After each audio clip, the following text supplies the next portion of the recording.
Alright, what's going on, guys? There's no Pioneer Sport Cards. Back with another tier maker. Had a few people request I do this one, so here we are. We're going to be doing a vintage edition of the investments. I once again have not ranked them ahead of time, so it'll be fun to see where I kind of go with it. Without further ado, I'll just jump into it. I don't want to waste a lot of people's time. I like to just find a baseline B tier first to start.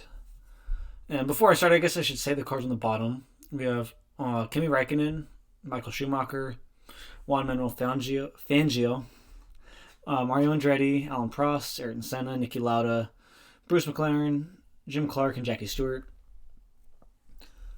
Finding one to go in B. I'm kind of feeling a Jackie Stewart. You get an F1 World Champion here in his 1966 Panini Campione card. Really like the picture with him holding the trophy with the wreath and the ribbon on him. Though, that being said, I don't think it's the best S tier by any means, but I also think you can do worse on this list. Next one up, we will go for... Where do we go? Let's go for the Mario Andretti. The Andretti is interesting because his price is kind of up there. But you have to factor in the American market. I still think he's going to be a B. Mario Andretti has the American going for him, but I just don't think that he's going to carry the premium that some of these guys on the lower on the list would. That would especially get their prices up there. To kind of get to that A or even S tier. We'll go to Jim Clark next. I think Jim Clark is an S tier buy. This one might be more maybe biased or opinionated because I believe he's the best F1 driver to ever race. But besides that fact, I think it's still incredibly undervalued for a tragic story of the passing. Kind of reminds me of the Senna story where he ends up passing away. I think for that, and especially the prices of these 1966 Campione cards similar to the Jackie Stewart, you can't go wrong buying any of these, including the McLaren, which we'll get to next. But it's a great, beautiful set. That being said, some drivers have to go in the C and D tier. Bruce kind of just ends up being here. I mean, he's iconic for McLaren, but besides that fact, I don't see anything that really draws me to buy him per se. If I want to buy stuff from the set, he's not the one I'm going to be looking for right away. He's kind of the afterthought, so that's why I think of him going to C in this one. Next up, we have the Kimi Räikkönen. This is his 2001 Stadion check card. I think this is in the C tier. Reason I put this in the C tier is that it's so hard to find, and that for how hard it is to find, I don't think it's worthy of you even going for it, to be honest. The prices it commands is not incredible.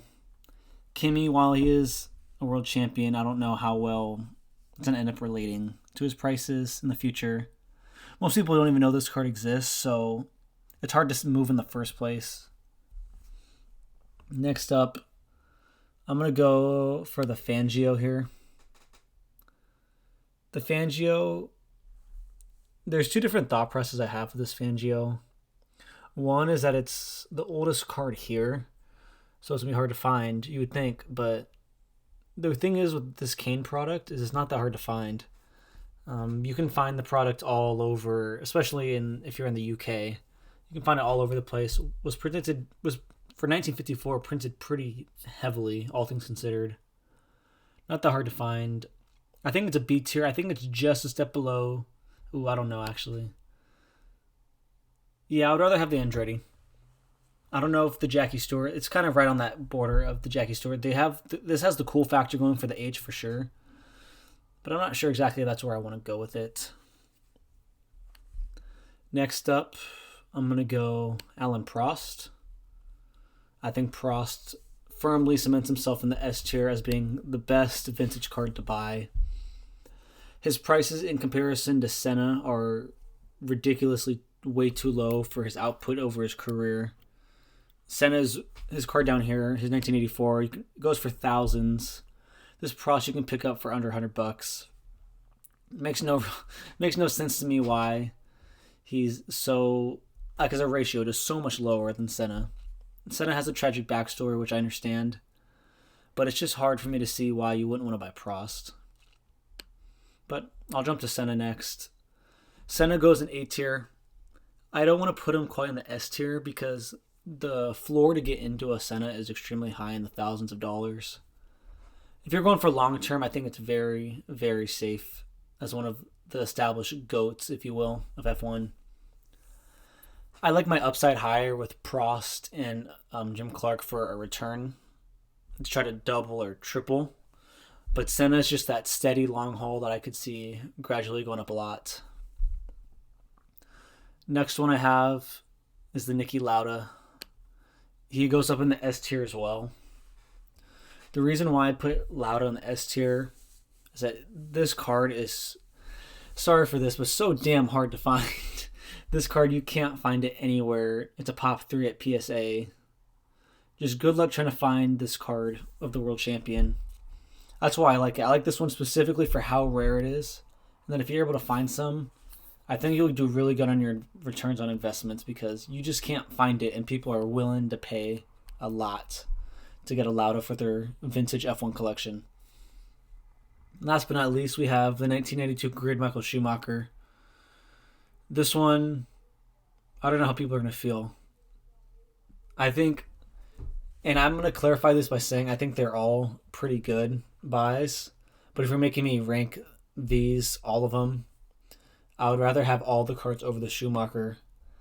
The Schumacher's population is creeping pretty up there. I haven't checked in a while, but last time I checked, I know it's in the multiple hundreds, maybe close to 500 for PSA 10. I don't know if it's quite 500, but definitely creeping up there. This card's not difficult to find whatsoever. I'd much rather have one of these cards up higher on the list that you just can't find anywhere.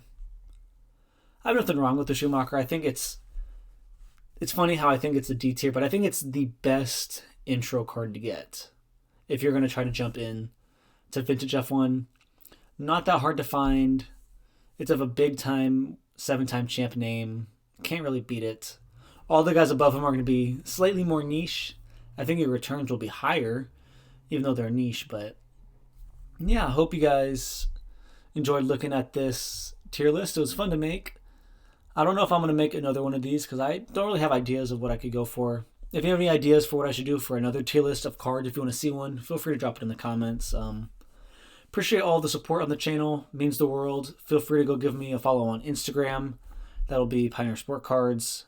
Going to work on getting a Twitter done. It'll be under the same name. Or Pio Sport Cards. I can't remember what it is. I have like 8 followers. We'll try to set that up in the future. But yeah, I hope you guys have a good one. And I'll see you later. Bye.